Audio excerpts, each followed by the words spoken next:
Hi everyone, from me, Brent Graham. Welcome to the Stage 18 betting preview of the Tour de France. Sorry, this one's out a little bit late, but let's just say it's been a busy week on all fronts. Well, before we get into Stage 18, we will, of course, have a look at Stage 17, and there he is, the man himself, Tadej Pogacar. He justified favoritism. He was available at a top price of 28 to 10 to win the stage, and full marks to the van on the Good for the Game forum, who tipped him up. He put all his eggs in one basket, and he took it at World Sports Betting as well, so he even had the insurance of the money-back guarantee for second place. There is a link to our forum thread if you want to go and see what the boys are tipping today. Right, what a battle we had between the top three there. Rigoberto Urán falling off out of the podium positions there. He was put to the sword by the climbers, but great climbs by all of these guys. We definitely had the strongest man winning the race, though. He didn't dominate as we might have expected. He certainly tried some breaks, but Pogacar in the end was too strong and managed to also benefit from a bit of tactical play at the end. Jonas Vinograd, well, he was superb. You know, him and Pogacar basically worked to distance Urán. Carapaz, well, he refused to come through and work, and with the gritted teeth he showed, he certainly looked like he was in a lot of trouble, and lots of talk about the fact that he was bluffing.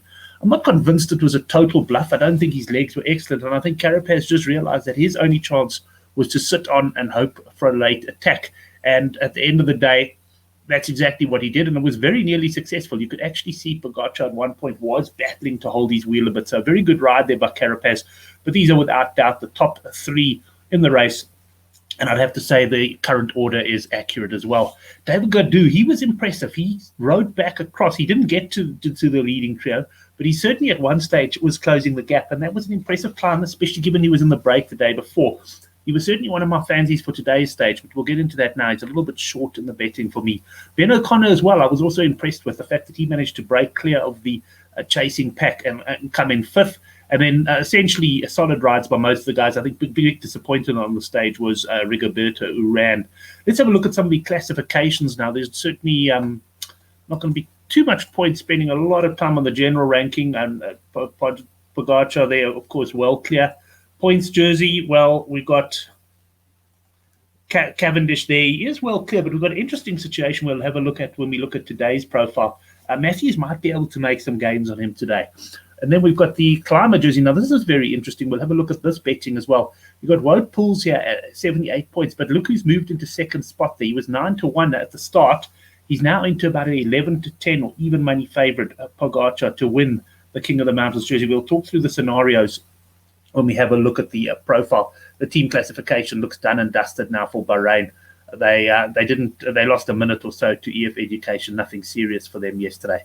Right, let's quickly have a look at the outright betting. We won't spend too much time on this because there's really not a lot of betting opportunities here unless you fancy disaster for one of the market leaders.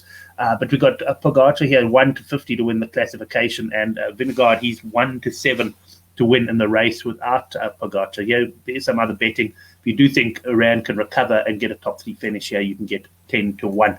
Right, let's move on to some of the other markets, though. I guess the classification we will want to look at is the King of the Mountains, because that is quite interesting. So we got Pogacar here at even money, Wout Poels at 5 to 4, and then you've got Quintana and Woods. Now, it's not beyond the realms of possibility that Quintana and Woods can win this. They've just got to get themselves into the break and get points and hope. Of course, everyone's got to hope at the end of the day that it doesn't become a GC battle and that Pogacar wins, because then he's almost certain, unless Poels can win on the previous time and get a top 6, Pogacar is almost certain to take the jersey. Points, obviously, Cavendish now, he's made it through the mountains virtually. He's very, very short there, as are Bahrain. So let's get straight into the stage profile then. We've got an interesting stage today. It's only 130 kilometers, so it's not a long stage, which means we can have frantic action from the start. It also means that it'll be difficult for a break to build up a massive gap. But at the same time, I'm expecting at some point a very strong break to get away. We may even have one of those stages where we get more than one break. In other words, we get an early break, perhaps with a couple of dangerous riders in that are brought back. And then maybe when we get to this first out-of-category climb, the legendary Col de Tourmalet, 17.1 kilometers at 70.3%, perhaps we'll get the winning break going there.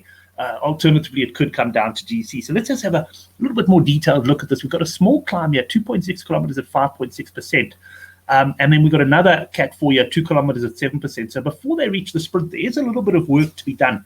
And I've got to feel that Michael Matthews has got to try something, perhaps get into the break here. It's going to be very interesting to see how that plays out with and what Mark Cavendish's team Quick Step do. I've got no doubt they'll also try and get a couple of guys into the break. Bottom line, though, he can really close the gap on Cavendish if he can win the 20 points and Cavendish doesn't score. And then we'll have a thrilling battle all the way to Paris for the green jersey. Cavendish would still be a massive favourite because in a straight sprint on the Champs-Elysees, he's definitely a winner. But at the same time, tomorrow's stage, it could be interesting. Could be one that could go to the break as well. So we'll have a good look at that one later, of course. What am I expecting here? I think we are going to get a break going away. The King of the Mountains guys are probably going to try to get into it, the likes of Wout Poels. I'm not sure how successful it's going to be. It really is. It's going to be a fascinating stage that's been so short. But at some point, if not beforehand on the Tourmalet, I do think we're going to get a strong group of climbers going clear.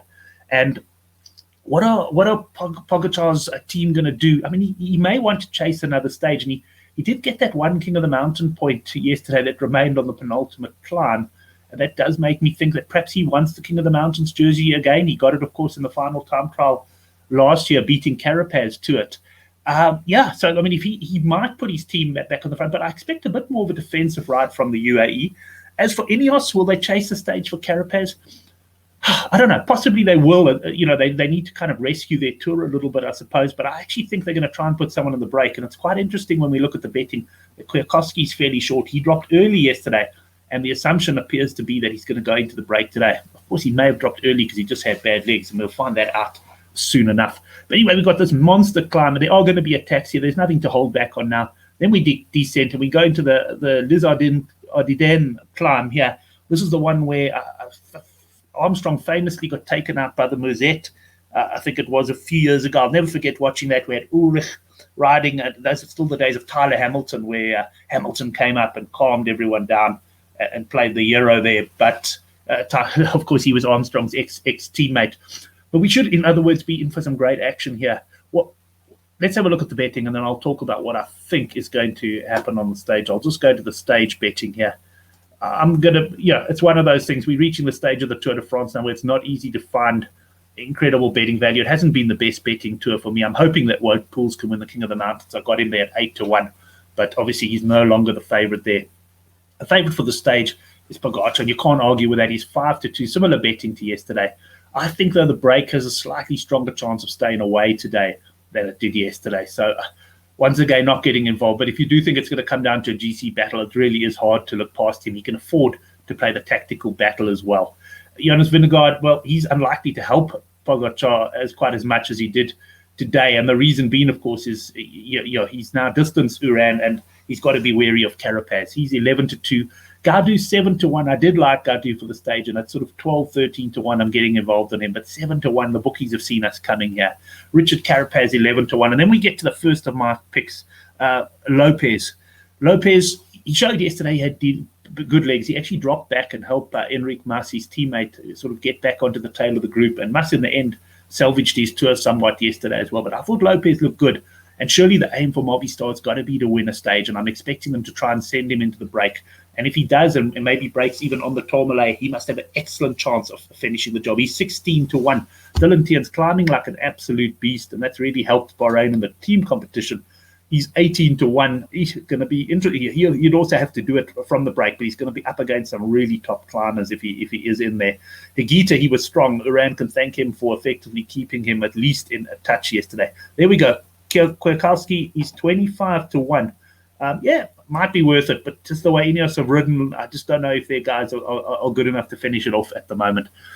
Just going down, there's Wout Poels 25-1. Of course, for me, I'd love him to win the stage with the King of the Mountains jersey. Another guy I think could have a good ride is Guerrero, but he might be on Uran babysitting duty. So who then is my next pick for the stage? Well, I'm going to stick with Movistar, and I'm going with Alejandro Valverde here, 33-1. The 42-year-old, is he riding his last Tour de France? You'd have to think he probably is, and this would maybe be his final chance for a stage victory. He has shown good legs, and if he can get into a break of quality riders, well, he might just be able to finish it off. He's 33-1, and that is my final fancy for the day. I'm just going a unit on each. I'm certainly not getting carried away. It's been a great tour to watch. I really enjoyed it, and we're nearing the end now, but I'm not going to be trying to make the money back that I have lost on the tour, and I will unfortunately be finishing down on this Tour de France. The first for a while, but it happens, and at the end of the day, Wow, I've really enjoyed it. Goodforthegame.co.za. That's where you can go for all of our betting previews. And we'll see you for the stage at 19 preview either late tonight or early tomorrow morning.